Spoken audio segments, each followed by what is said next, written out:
আল্লাহ, হাসরের ময়দানে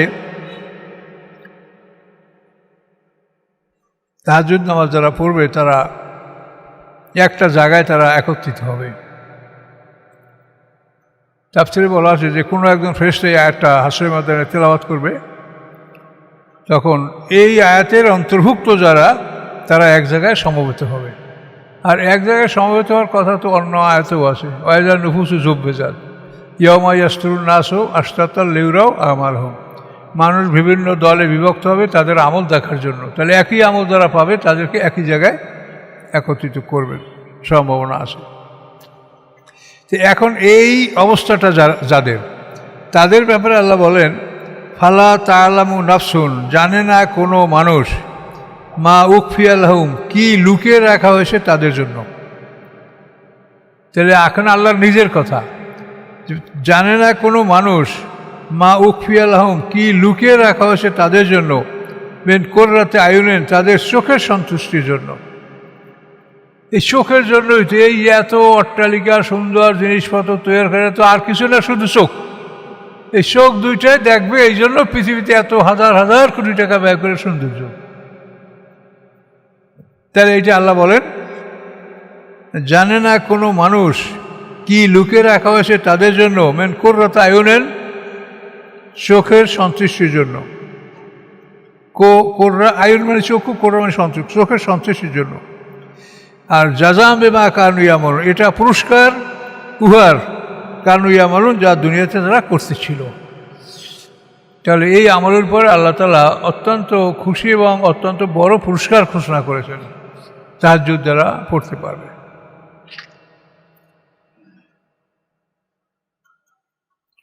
আল্লাহ বলেন প্রশ্নবোধক, আফামান কানা মোমেনান, যে হয় মোমেন, কামান সে কি তার মতো, কানা ফাসেকান, যে ফাসেক, লা ইয়াস্তাবুন, আল্লাহ বলেন দুটোর সমান নয়।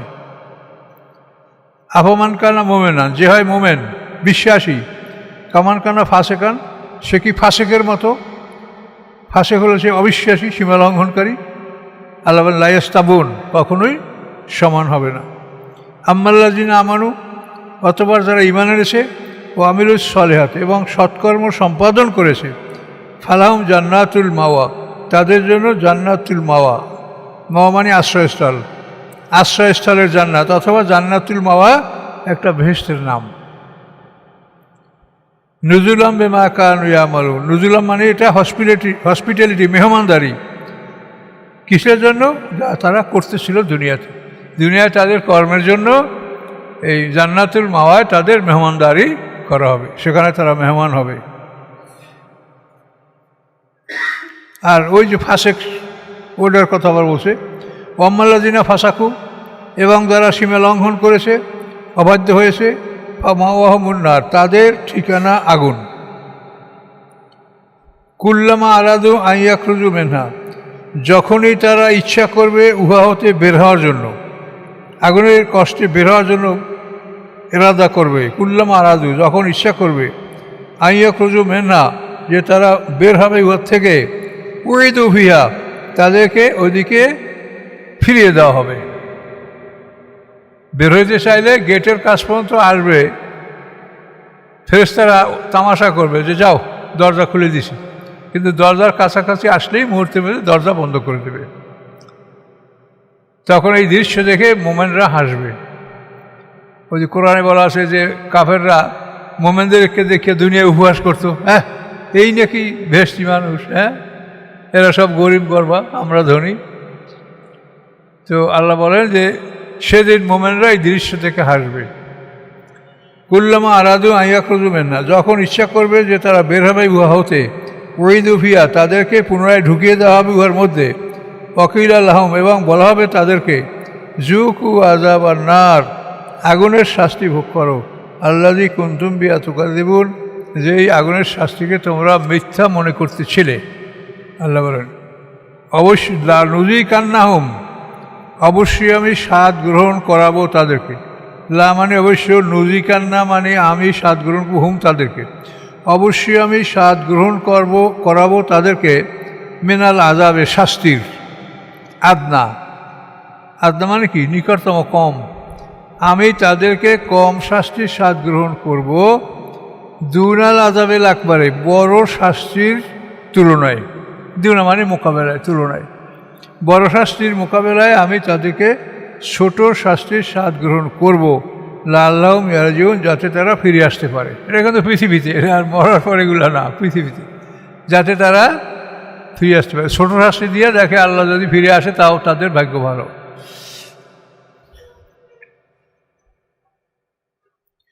অমান আজলামু, কে বড় জালেম, মেম্মান, ওই ব্যক্তি চেয়ে, যুক্রাবে আয়াতে রব্বি, যাকে উপদেশ দেওয়া হলো রবের আয়াত দ্বারা, সুম্মা আরাদান, অথবা সে ফিরে গেল উহা হতে। উপদেশ দেওয়া সে কোরআন থেকে, তারপর সে থেকে ফিরে গেল। ইন্নাল মুজরিমিনা মুনতাকিমুন, নিশ্চয়ই আমি প্রতিশোধ গ্রহণ করব। মুনতাকিমুন মানে আমি প্রতিশোধ গ্রহণকারী, মিনাল মুজরিমিনা, অপরাধীদের থেকে। আল্লাহ বলেন অপরাধী থেকে আমি প্রতিশোধ গ্রহণকারী, আমি প্রতিশোধ গ্রহণ করব। কোরআনের কথা কত সুন্দর, এবং আল্লাহ কীভাবে বলেছেন, কোনো বুঝতে শুনতে কোনো কষ্ট নাই। অথচ আমরা এই কোরআনকে কী যে বুঝি, আমি এটাই বুঝি না। এর থেকে সব মানে পালাই কীরকম, যেমন ওই সিংহ থেকে গাধা পালায় না, হুমরুম মোস্তান ফেরাতুন ফাটরামেন কাসোয়ারা, কোরআনে যে পলায়ন পর গাধা, যে গাধা সিংহের আক্রমণ থেকে পালায়, ওই গাধার মতো এরা কোরআন থেকে পালায়। তা আল্লাহ বলেন কে বড় জালেম, ওই ব্যক্তি চেয়ে যুক্রাবে আয়াতে রব্বি, যাকে রবের আয়াতের মাধ্যমে উপদেশ দেওয়া হলো, সুম্মা আরাদান না, অথবা সে ফিরে গেল, এই উপদেশ সে গ্রহণ করলো না। ইন্না মিনাল মুজরিমিনা মুনতাকিমুন, আল্লাহ বলেন নিশ্চয়ই আমি অপরাধী থেকে আমি প্রতিশোধ গ্রহণ করব। আল্লাহ যদি প্রতিশোধ গ্রহণ করে সেটা কত ভয়ঙ্কর হতে পারে, এটা চিন্তা করে দেখেন। আল্লাহ বলেন আমি অপরাধী থেকে প্রতিশোধ গ্রহণ করব। ওয়ালাকাদ আতাইনা মূসাল কিতাব, আল্লাহ বলেন নিশ্চয়ই আমি মূসা আলাইহিস সালামকে কিতাব দান করেছি। সেই কিতাবের নাম হচ্ছে তাওরাত। তুর শব্দের অর্থ, তুর মানে জ্বালানো, প্রজ্বলিত করা, মানে ওই কিতাবে মানুষের অন্তরে আগুন জ্বালিয়ে দেয়, আলো জ্বালিয়ে দেয়, এই জন্য এর নাম হচ্ছে তাওরাত, তুর। আফারাই তুমি নারাতি তুরুন, এই আল্লাহ তোমরা কি দেখো না আগুন, যে আগুন তোমরা প্রজ্বলিত করো। তুর মানে আগুন জ্বালানো। এই তাওরাত কিতাব হলো মানে মানে আলো জ্বালানোর কিতাব। ওই কিতাব মানুষের হৃদয়ে আলো জ্বালিয়ে দেয়, ফলে মানুষ ভালো মন্দ বুঝতে সক্ষম হয়। আর হৃদয় যদি অন্ধকার থাকে সে ভালো মন্দ বোঝে না। কাজে এই হৃদয়কে আলোকিত করার জন্য আপনার লাইট হচ্ছে আসমানি কিতাব। এই জন্য আমাদের কোরআনকে আল্লাহ বলছেন ওয়ানজালনা ইলাইকুম নূরাম মুবিনা, তোমাদের প্রতি আমি উজ্জ্বল আলো নাযিল করেছি। কোরআন আলো, এই আলো ঢুকালে হৃদয়ের অন্ধকার দূর হবে, আপনি ভালো মন্দ বুঝতে পারবেন। আর যদি হৃদয়ের অন্ধকার দূর না হয় তা আপনি ভালো মন্দ বুঝতে পারবেন না।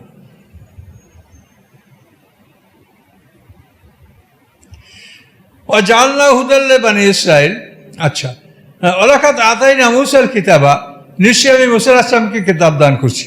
ফালা তাকুম ফি মিরিয়াতিন মিন লিকাই, হে রাসূল তার সাথে আপনার সাক্ষাৎ হবে, এই সাক্ষাতের ব্যাপারে আপনি সন্দেহ পোষণ করবেন না। অর্থাৎ মেরাজ রাতে আল্লাহ রসুলের সাথে মূসা আলাইহিস সালামের সাথে সাক্ষাৎ হয়েছে, এই যে এই আয়াত দ্বারা প্রমাণ। ফালা তাকুম ফি মিরিয়াতিন মিন লিকাই, তার সাক্ষাতের ব্যাপারে আপনি সন্দেহ পোষণ করবেন না, অবশ্যই তার সাথে আপনার সাক্ষাৎ হবে। এটা আল্লাহ রাসূলকে বলেছেন। তাহলে আল্লাহ রসুলের আসমানি সফর কোরআন দ্বারা প্রমাণিত। আর স্পষ্ট আয়াতেই বলা আছে ওয়ালাকাদ রাহু নাজলাতুন উখরা ইনদা সিদরাতিল মুনতাহা, সিদরাতুল মুনতাহায় আল্লাহ রসুল জিবরাইলকে আবার সরাসরি দেখেছেন। তো সিদরাতুল মুনতাহা হলো সপ্ত আকাশের উপরে। কাজে আল্লাহ রসুলের সপ্ত আকাশ পার হয়ে সিদরাতুল মুনতাহা যাওয়া, এটা সরাসরি কোরআনে বলা আছে। ওয়াজআলনা হুদাল লিবানি ইসরাইল, এবং ওই কিতাবকে আল্লাহ বলেন ওই কিতাবকে আমি বনী ইসরাইলদের জন্য পথ নির্দেশ হিসেবে পাঠিয়েছি। বনী ইসরাইল ওই কিতাবের মাধ্যমে তারা তাদের পথ খুঁজে পাবে, পথ বুঝে নেবে, সর্বপথে চলবে। ওয়াজআলনা মিনহুম আইম্মাতান ইয়াহদুনা বিআমরিনা লাম্মা সাবারু, আল্লাহ বলেন আমি ওই বনী ইসরাইলদের মধ্যে হতে কিছু ইমাম নির্বাচন করেছি, ইয়াহদুনা বিআমরিনা, যারা আমার আদেশ সাপেক্ষে মানুষকে সর্বপথ দেখায়। 12 জন নকিব বনি ইসরাইলদের থেকে আল্লাহ তাআলা নির্বাচন করেছিলেন, এটা কোরআনে বলা আছে। ইসনা আশারা নাকিবা, 12 জন সর্দার। আর এছাড়া বনি ইসরাইলদের মধ্যে আল্লাহ বহু নবী পাঠিয়েছেন। ঈসা আলাইহিস সালাম পর্যন্ত অগণিত নবী রাসূল বনি ইসরাইলদের মধ্যে থেকেই পৃথিবীতে আসছে। আল্লাহ বলেন তাদের মধ্যে থেকে আমি ইমামের বহু হচ্ছেন আইম্মা, তাদের মধ্যে হতে আমি বহু ইমাম পৃথিবীতে নির্বাচন করেছি, যে ইমামরা আমার আদেশে মানুষকে পথ দেখাতো। লাম্মা সবারু, তারা এই পথ দেখাতে পারত কখন? যখন তারা ধৈর্য অবলম্বন করত। অর্থাৎ মানুষকে পথ দেখাতে গেলে ধৈর্য লাগবে। মানুষ আপনার মন্দ বলবে, মারবে, পিটাবে, অত্যাচার করবে, তারপরও আপনাকে হেদায়েতের কথা তাদেরকে শোনাতে হবে। এই জন্য আল্লাহ বলছেন তারা মানুষকে আমার পথ দেখাবে, আমার আদেশে আমার পথ দেখাবে যখন তারা ধৈর্য অবলম্বন করতে পারবে, তখনই তারা এই কাজে জয়যুক্ত হবে, ধৈর্য ছাড়া হবে না। অকানু বিআয়াতিনা ইউকিনুন, এবং তারা আমার আয়াতগুলি দৃঢ় বিশ্বাস করত, সন্দেহ পোষণ করত না। ইন্না রাব্বাকা ইয়াফসুলু বাইনাহুম ইয়াওমাল কিয়ামা ফীমা কানু ফীহি ইয়াখতালিফুন, নিশ্চয়ই আপনার রব তাদের মধ্যে ফয়সালা করবেন কিয়ামতের দিনে, ফীমা কানু ফীহি ইয়াখতালিফুন, ওই সমস্ত বিষয়ে যা নিয়ে তারা মতভেদ করত। তাদের সবথেকে বড় মতভেদের বিষয় হলো উযার আলাইহিস সালামকে তারা আল্লাহর পুত্র বলেছে, ঈসা আলাইহিস সালামকে তারা আল্লাহর পুত্র বলেছে। তারা বিভিন্ন দলে বিভক্ত হয়েছে। তারা নাস্তুরিয়া, মালকানিয়া, ইয়াকুবিয়া, এই সমস্ত দলে তারা বিভক্ত হয়েছে।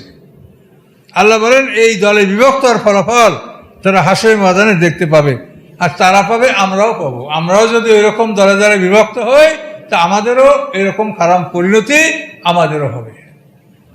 আমাদের শরীয়তের একমাত্র নাম হলো দিন ইসলাম। ইন্না দীনা ইনদাল্লাহিল ইসলাম, মিল্লাত আবিকুম ইব্রাহিম ওয়া সাম্মাকুমুল মুসলিমিন, ওমান ইয়াবতাগি গায়রাল ইসলামি দীনান ফালা ইউকবালা মিনহু। ইসলাম ছাড়া অন্য কোনো কিছুকে দিন হিসাবে গ্রহণ করলে আল্লাহ বলেন তা হতে গ্রহণ করা হবে না। তাহলে আমরা কেন বিভিন্ন নাম বলছি? কি লাভ? কে বলছে? আল্লাহ স্পষ্ট কোরআনে মানা করছে, তারপর আমরা ওই নামগুলো কেন বলবো? যে আমি হানাফিতে, মালিকিতে, শাফিতে, আমি তাবলিগ জামাতে, জামাতে ইসলামতে, হিজবুল্লাহতে, আমি তরিকাপন্থী, আমি মারেফাতপন্থী, এই সমস্ত কথা কেন আমরা বলছি বলেন? যেখানে আল্লাহ স্পষ্ট বলছে যে ইসলাম ছাড়া অন্য কিছু তোমাদের থেকে আমি গ্রহণ করব না। ওমান ইয়াবতাগি গায়রাল ইসলামি দীনান ফালা ইউকবালা মিনহু। গায়রাল ইসলাম, গায়র মানে ইসলাম ছাড়া অন্য কিছু, অন্য কোনো কিছু কেউ দিন হিসাবে গ্রহণ করলে আল্লাহ বলেন আমি তা গ্রহণ করব না। তারপরেও আমরা কেন এটা করি? আল্লাহ বলছে ওয়ালা তামুতুন্না ইল্লা ওয়া আনতুম মুসলিমুন, মুসলমান না হইয়া তোমরা মরিও না। আমাকে তো পীরপন্থী, তাবলিগপন্থী, ওই জামাতপন্থী, হাদিসপন্থী এগুলো তো হইতে বলে না। আল্লাহ কি বলছেন? মুসলমান না হয়ে ওয়ালা তামুতুন্না ইল্লা ওয়া আনতুম মুসলিমুন। মুসলিম মানে আত্মসমর্পণকারী, এবং আত্মসমর্পণের সিম্বল বা আদর্শ হলেন জাতির পিতা ইব্রাহিম আলাইহিস সালাম। তিনি যেভাবে আত্মসমর্পণ করেছেন ওইভাবে করতে হবে। নমরুদে আগুনে ফেলাবে, ফেরেশতারা আইসে বলছে না তোমাদের সাহায্য দরকার নেই, আল্লাহ আমাকে ফেলাবে, আমি পড়বো আগুনে। সারা জীবন কাঁদতে কাঁদতে একটা ছেলে হয়েছে, আল্লাহ বলছে নির্বাসন দাও, দেশের নির্বাসন। ফেলাইয়ে তুই আসছে কোথায়? নিজের বাড়ি থেকে 40 মঞ্জিল দূরে থাকছে ছেলে। কতদিন পরে ছেলেটা একটু বড় হয়েছে, একবার দাও যাব দাও। কি বলছে না আল্লাহ ইব্রাহিম আলাইহিস সালামকে? ইব্রাহিম আলাইহিস সালাম দেশে ছুরি চালাইয়া ছেলের গলায়। তো এর নাম হলো সারেন্ডার, যে তুমি কিভাবে কতখানি মানো আমাকে। হ্যাঁ, সারা জীবন আল্লাহ আল্লাহ করে একটা ছেলে হয়েছে, এই ছেলেটারে 40 মঞ্জিল দূর, আপনি কি মনে করেন? হাজার হাজার মাইল, সেখানে নির্বাসন দাও। নাই কিচ্ছু, সেখানে ফেলাই দাও। কিছু ছিল মক্কা অঞ্চলে? কিছু ছিল সময়, কিচ্ছুই ছিল না। গাছপালা, গাছ ছিল একটা বড় দাওহাতুল কুবরা, যেখানে ইসমাইলের সঙ্গে রাখা ছিল একটা গাছ ছিল, বড় গাছ, কিন্তু পানি ছিল না, খাদ্য ছিল না, জনবসতি ছিল না। ওইখানে আল্লাহ হোসেন ফেলাই দাও, দেশে ফেলাই যায়, ওইখান থেকে চলে যাও। গেছে চলে ইব্রাহিম আলাইহিস সালাম। এই ইব্রাহিম আলাইহিস সালামের জীবনটা হলো আমাদের জন্য একটা আদর্শ, যে আত্মসমর্পণ কাকে বলে ইব্রাহিম আলাইহিস সালামের জীবন থেকে দেখো। কিন্তু আমাদের মেয়ে আত্মসমর্পণ আছে? আমাদের মেয়ে লেবাস পোশাক, আমার চাকরি যাবে এমনভাবে আমি কোনো কাজ করতে রাজি না, আমার ব্যবসার ক্ষতি হবে এমন কোনো কাজ করতে আমি রাজি না, আমার কোনো সুযোগ সুবিধা নষ্ট হবে এরকম করে আমি ইসলাম করতে চাই না। আমার সব ব্যবসা বাণিজ্য সব ঠিক থাকবে, তারপর আমি যা পারি তাই ইসলাম করব। তা আল্লাহ বলেন এইরকম উদ্বৃত্ত ইসলাম মানে তোমার ঠ্যাক সারিয়া যে সময় পাও, এই উদ্বৃত্ত ইসলাম এটা আমারও গ্রহণ করার প্রয়োজন নেই, আমি এত অভাবী না যে তোমার এই উদ্বৃত্ত ইসলাম আমি গ্রহণ করব। ইব্রাহিম আলাইহিস সালাম যদি আত্মরমান করতে পারো, তোমার ইসলাম আল্লাহ গ্রহণ করবে, আমার ইসলাম আল্লাহ গ্রহণ করবে।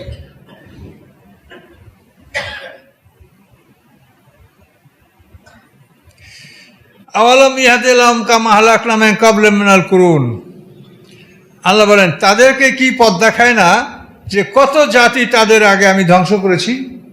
এগুলির থেকে তারা তো পথ নির্দেশ পেতে পারে, একটা হেদায়েত পেতে পারে, একটা দিক নির্দেশনা পেতে পারে যে আল্লাহ তাআলা এটি পড়বে, কত জাতি ধ্বংস কেন করছে, কি কারণে করছে। তাই আল্লাহ বলেন তাদেরকে কি আল্লাহ তাদের জন্য কি পথ নির্দেশ হচ্ছে না যে আমি কত জাতি তাদের আগে ধ্বংস করেছি। ইয়ামশুনা ফি মাসাকিনিহিম, এই লোকগুলি তাদের বাড়িঘরের উপর দিয়ে চলাচল করছে, এই লুত সম্প্রদায়ের উপর দিয়েই তারা যাতায়াত করছে। এমন জায়গায় সেই লুত সম্প্রদায়ের ধ্বংসটা, লুত সাগর, যে এই দিক দিয়ে মক্কা থেকে যদি সিরিয়া যায় ওখানে বোর হবে, আবার সিরিয়া থেকে যদি মক্কার দিকে ফেরে তো ওখানেই বোর হবে, যাতে ওই দৃশ্যটা সবাই দেখতে পারে। এইভাবেই আল্লাহ সেট করে রেখেছে। এই জন্য বলছে তাদের বাড়িঘরের ভিতরে তোমরা চলাচল করো, এবং ফেরার পথে তোমরা যাতায়াত পথে সামুদ জাতির ধ্বংস হিজির অঞ্চলে, এটাও কিন্তু উত্তর অঞ্চলে, আর আদ জাতির ধ্বংসটা এই দক্ষিণ অঞ্চলে, ইয়ামান যাইতে ওই রাস্তায় আদ জাতির ধ্বংস অবশ্যই দেখা যায়। ইন্না ফি যালিকা লায়াতিন আফালা ইয়াসমাউন, নিশ্চয়ই এগুলির মধ্যে রয়েছে নিদর্শন, তারা কি শোনে না, তারা কি কান লাগিয়ে ভালো করে শোনে না।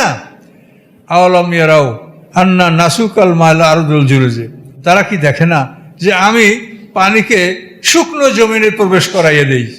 শুকনো জমিন, এই জমিনে কিছুই জন্মানোর ক্ষমতা রাখে না, সম্পূর্ণ শুকনা ব্যারেন ল্যান্ড, এই শুকনো মাটির মধ্যে আমি পানিকে আমি মানে সঞ্চালিত করে দিই, পানি ঢুকাইয়ে দিই। পানি ঢুকিয়ে দেওয়ার পর কি হয়, নুখরুজবি যারা, আল্লাহ বলেন এই পানির সাহায্যে আমি সেখানে ক্ষেত খামার উৎপন্ন করি। এই মাটিতে নানাবিধ গাছপালা উৎপন্ন হতে শুরু হয়। তাকুলু মিনহু আনাম আনফুসুহুম, সেই উৎপাদন থেকে তারা তাদের পশুরাও খায় এবং তারা নিজেরাও খায়। পশুর খাবারও তৈরি হয়, ঘাস, বিভিন্ন লতা পাতা, তরুলতা, আর নিজেদের খাবার যেটা মানুষ খায় সেটা ধান, গম, শাক সবজি, তাও এই বৃষ্টির মাধ্যমে এগুলি সবই উৎপন্ন হয়। আফালা ইউবসিরুন, এগুলি করা দেখে না যে আল্লাহ তাআলা কিভাবে শুষ্ক জমিনে বৃষ্টির মাধ্যমে তোমাদের জন্য ফল ফসল আদি উৎপাদন করে দিয়েছে, তোমরা খাচ্ছ, তোমাদের পশুরাও খাচ্ছে। তোমরা তো এগুলো দেখে বুঝতে পারো যেটা আল্লাহর কুদরত। আল্লাহ যদি বৃষ্টি বন্ধ করে দেয়, তোমাদের সব তোমরা মরুভূমিতে পরিণত হবে, তোমরা কিছুই তোমরা খেতে পারবে না, পশুপাতি বাঁচাতে পারবে না, ধ্বংস হয়ে যাবে সব। ওয়াকুলুনা মাতা হাযাল ফাতহু ইন কুনতুম সাদিকিন, উপহাস করে ওরা বলে যে তোমরা জয়যুক্ত হবে, তোমরা আনন্দ করবে, উৎসব করবে, তোমরা মুসলমানরা, এটা কবে? তোমাদের এই বিজয় উৎসবটা কবে যে তোমরা জিতবে আমরা হেরে যাব? এই বিজয় উৎসবটা তোমাদের কবে? অর্থাৎ হাসরের ময়দানে মুমিনরা আনন্দ উৎসব করবে, ওরা পরাজিত হবে। এখন সেই জন্য উপহাস করে বলে তোমাদের এই বিজয় উৎসবটা কবে? ইন কুনতুম সাদিকিন, যদি তোমরা সত্যবাদী হয়ে থাকো তা আমাকে শোনাও, কবে তোমরা বিজয় উৎসব করবে, জিতবে কবে? কুল, আল্লাহ বলেন যে আপনি বলে দেন তাদেরকে, ইয়াউমুল ফাতে লা ইয়ানফাউল্লাযিনা কাফারু ঈমানুহুম ওয়া হুম ইউনজারুন, যেদিন আমাদের বিজয় হবে, আমরা যেদিন বিজয় পালন করব, সেই দিন কাফেরদের ঈমানও কোনো কাজে আসবে না, তাদেরকে অবকাশও দেওয়া হবে না। সেই দিন তোমরা আল্লাহর কাছে বলবে যে আল্লাহ ফিরিয়ে নেন, আল্লাহ পৃথিবী পাঠান, আমল কর্ম সব মানছি, সব বিশ্বাস করছি, বলে না? তা আল্লাহ বলেন যে মুসলমানদের উৎসবের দিন, আনন্দ উৎসব, বিজয় পালনের দিন, তোমরা সেই দিন কিন্তু ঈমান আনবে, কিন্তু তোমাদের ঈমান কোনো কাজে আসবে না, সেই ঈমান আল্লাহর কাছে গৃহীত হবে না, আর তোমাদেরকে অবকাশও দেওয়া হবে না যে তোমরা আল্লাহর কাছে গিয়া ক্ষমা প্রার্থনা করে মাপ চেয়ে নেবে, এ ধরনের কোনো সুযোগ সুবিধা তোমাদেরকে দেওয়া হবে না। আল্লাহ বলেন শেষ পর্যন্ত ফারিজ আনহুম, হে রাসূল তাদের থেকে আপনি ফিরে থাকুন। আপনি সারা জীবন তাদেরকে দাওয়াত দিয়েছেন, কাজে এখন আর দরকার নাই, তাদের থেকে আপনি ফিরে থাকুন। অন্তাজের, এবং অপেক্ষা করুন, ইন্নাম মুনতাজিরুন, তারাও অপেক্ষাকারী থাকুক, তারাও অপেক্ষা করতে থাকুক, আপনি অপেক্ষা করতে থাকেন। তারপরে দেখেন ফলাফল কি হয়, তাদের থেকে আপনি দূরে থাকেন আর তাদের জন্য আপনি পরিশ্রম করবেন না। যেহেতু আল্লাহ রসুল তাদের পিছনে পরিশ্রমটা খুব বেশি করতেন, যার জন্য আল্লাহ বলছেন যে মনে হয় যে আপনার জীবনটা আপনি ধ্বংস করে দেবেন তাদের পিছনে, যে ঈমান কেন আনছে না। এই জন্য আল্লাহ তাআলা সর্বশেষ আল্লাহ রসুলকে ধৈর্য ধারণ করার উপদেশ দিয়ে সূরাটা এখানে সমাপ্ত করলেন। আসসালামু আলাইকুম ওয়া রাহমাতুল্লাহি ওয়া বারাকাতুহু। আমরা হামিম সাজদা সূরা ওই দুপুরে অর্ধেক শেষ হয়ে গেল ইনশাল্লাহ। এরপরে ইনশাল্লাহ সূরা আহজাব, খুবই গুরুত্বপূর্ণ সূরা, সবই গুরুত্বপূর্ণ। এখানে খন্দকের যুদ্ধটা ইসলামের সবচাইতে ভয়ঙ্কর যে যুদ্ধটা, এই খন্দকের যুদ্ধ, এটার এই সূরাটারই নাম আহজাব, সম্মিলিত বাহিনী। আমরা ইনশাল্লাহ এরপরে এই সূরাটা শুরু করতে যাব। তো আজকে আমরা সমাপ্ত করছি, দোয়া করবো ইনশাল্লাহ। তো আমার ওই আলাদা 9 নম্বর বইটা বের হয়েছে, স্বামী স্ত্রী একে অপরের পোশাক, পারিবারিক জীবনের বহু মসলা মশাল এই বইটা জানতে পারবেন, এবং সব কোরআন থেকে লেখা। পড়তে লাগলে ইনশাল্লাহ পড়তে মনে চাবে, বইটা নেবেন আপনারা। এরপর আমার 10 নম্বর বইটা, সেটাও লেখা আছে ইনশাল্লাহ, চেষ্টা করবো ধীরে ধীরে আগাছি, দোয়া করবেন, খুবই সময় লাগে।